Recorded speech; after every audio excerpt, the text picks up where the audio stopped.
Did you know that a man named the most generous giver is also the man who broke the Bank of England?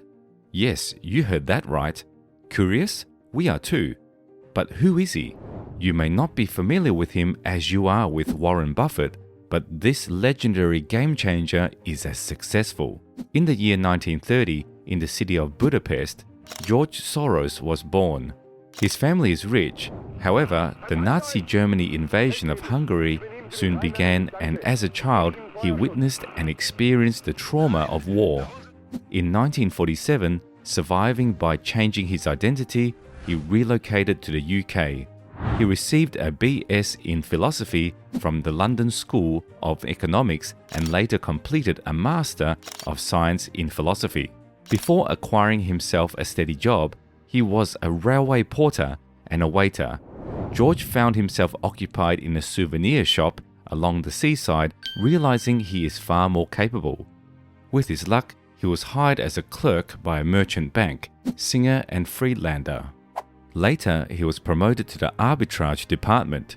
He worked at the bank for 2 years before moving to New York in 1956.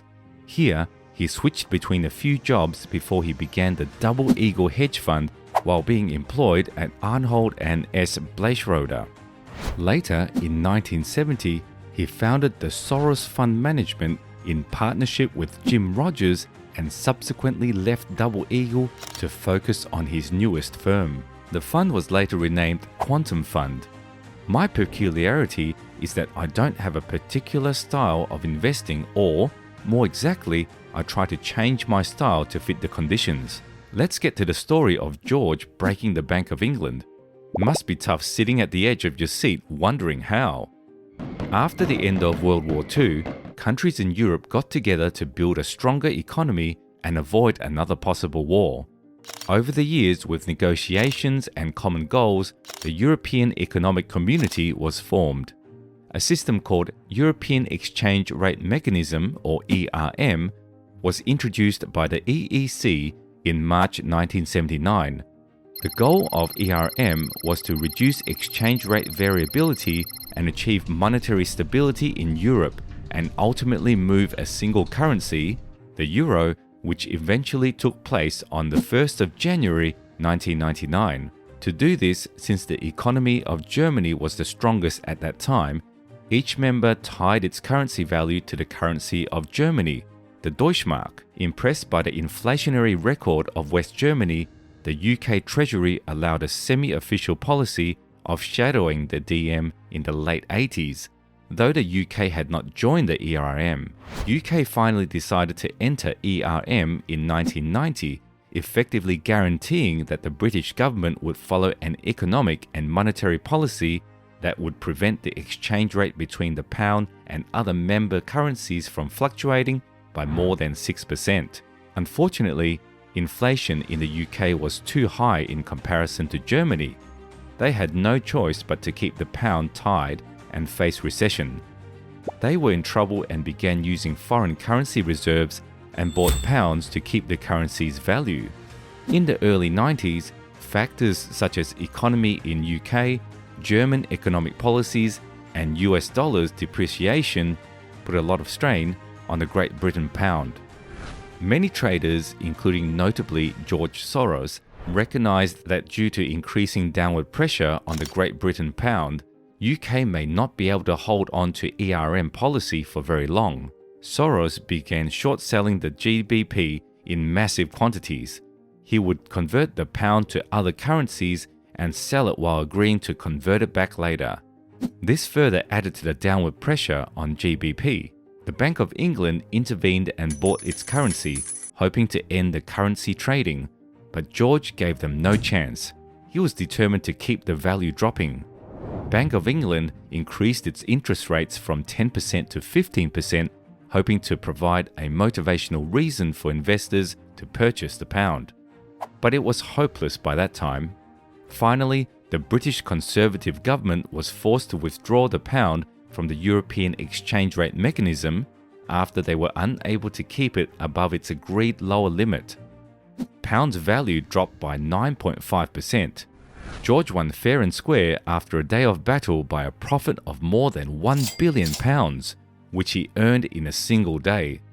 This was called Black Wednesday. That is how he became a legend and was nicknamed the man who broke the Bank of England. What drove his success? It was to see a world from a diverse angle. He understood markets change. George always prepared for the best as well as the worst. That way, whichever turn he takes, he is ready to battle. It's not whether you're right or wrong that's important, but how much money you make when you're right and how much you lose when you're wrong. He consistently ensured to keep track of markets and stay alert for economic downfalls and took advantages where he could. He admits that the art of risk-taking, one needs to be mentally prepared. Risk-taking is painful. Either you are willing to bear the pain yourself or try to pass it on to others. Anyone who is in a risk-taking business but cannot face the consequences is no good. There is nothing like a danger to focus the mind, and I do need the excitement connected with taking risks to think clearly. It is an essential part of my thinking ability. Risk-taking is, to me, an essential ingredient to thinking clearly. He founded the Open Society Foundations, providing financial support in the form of grants to civil society groups to guide education, public health, and independent media. Through this, he wished to achieve democracy, government accountability, and human rights, to which he donated more than $32 billion. This is more than half of his wealth.